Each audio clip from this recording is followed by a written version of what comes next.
আসসালামু আলাইকুম বন্ধুরা। আজ তোমাদের একটা দারুণ গল্প শোনাবো। গল্পটা একটা ভীতু ছেলে আর তার সুপার স্মার্ট বিড়ালকে নিয়ে। উফ, কি যে বুদ্ধি সেই বিড়ালের! অনেক দিন আগের কথা। এক গ্রামে একটা ছেলে ছিল, একেবারে হাবাগোবা টাইপের। একদিন সে রাস্তা দিয়ে হাঁটছিল, হঠাৎ ওমা, সে দেখল একটা বিড়াল। কিন্তু যেই সেই বিড়াল না, বিড়ালটা মানুষের মতো কথা বলে উঠল। বিড়ালটা ছেলের দিকে তাকিয়ে একটা ভাব নিয়ে বলল, এই যে ভাই, আমাকে একজোড়া লাল বুট জুতা কিনে দিন তো। দেখবেন আমি আপনার লাইফ একদম বদলে দেব। বিড়াল আবার জুতা পরবে, ভাবা যায়? ছেলেটা তো ভয়ে ভয়ে বিড়ালকে লাল টুকটুকে বুট জুতা কিনে দিল। ইস্যু, জুতা পেয়ে বিড়ালের সে কি ভাব!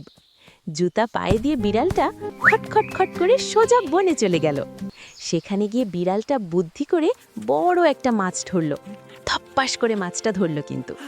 তারপর সে সোজা রাজপ্রাসাদে গিয়ে রাজাকে বলল, রাজামশাই, আমার বস মানে আমার মালিক আপনার জন্য এই গিফট পাঠিয়েছেন। রাজা তো অবাক।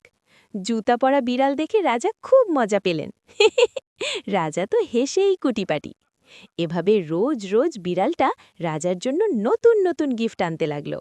রাজাও ভাবলেন, বাপরে, বিড়ালের মালিক নিশ্চয়ই অনেক বড় লোক। একদিন রাজা তার মেয়েকে মানে রাজকন্যাকে নিয়ে ঘুরতে বের হলেন। এটা বিড়াল আগেই জানত। কি চালাক রে বাবা! সে দৌড়ে গিয়ে ছেলের কাছে গিয়ে বলল, বস, এক্ষুনি চলো, রাজামশাই আসছেন, তোমাকে আজ হিরো বানিয়ে ছাড়ব। বিড়ালটা রাজাকে দেখে এক দৌড়ে কাছে গেল, হাঁপাতে হাঁপাতে বলল, রাজামশাই, ও আপনারা তো অনেকক্ষণ ঘুরলেন, সামনে একটা পুকুর আছে, সেখানে একটু হাত মুখ ধুয়ে নিন না। রাজা ভাবলেন আইডিয়াটা তো মন্দ না। রাজা যেই পুকুরে নামলেন, বিড়ালটা চুপি চুপি রাজার রাজকীয় পোশাকগুলো সরিয়ে ফেলল। কি দুষ্টু!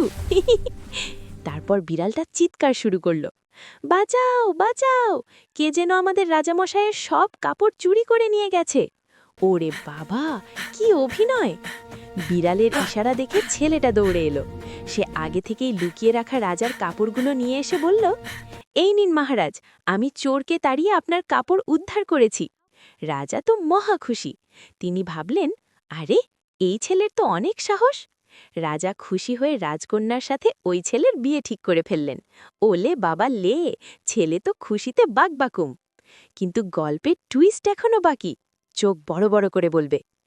বিয়ের পর রাজা বললেন, আমি ছেলের বুদ্ধিতে মুগ্ধ, আজ থেকে এই ছেলে হবে আমার মন্ত্রী। তখনই বিড়ালটা চশমা ঠিক করতে করতে এগিয়ে এসে বলল, এক্সকিউজ মি রাজামশাই, বুদ্ধিটা আসলে কার ছিল, আমার নাকি আমার বসের? রাজা কিছুক্ষণ চিন্তা করলেন, তারপর হেসে বললেন, ঠিক বলেছ, আজ থেকে বিড়ালই হবে আমার প্রধান উপদেষ্টা।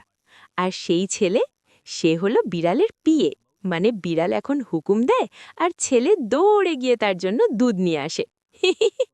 একেবারে বিড়ালের কপাল। গল্প শেষ। আল্লাহ হাফিজ।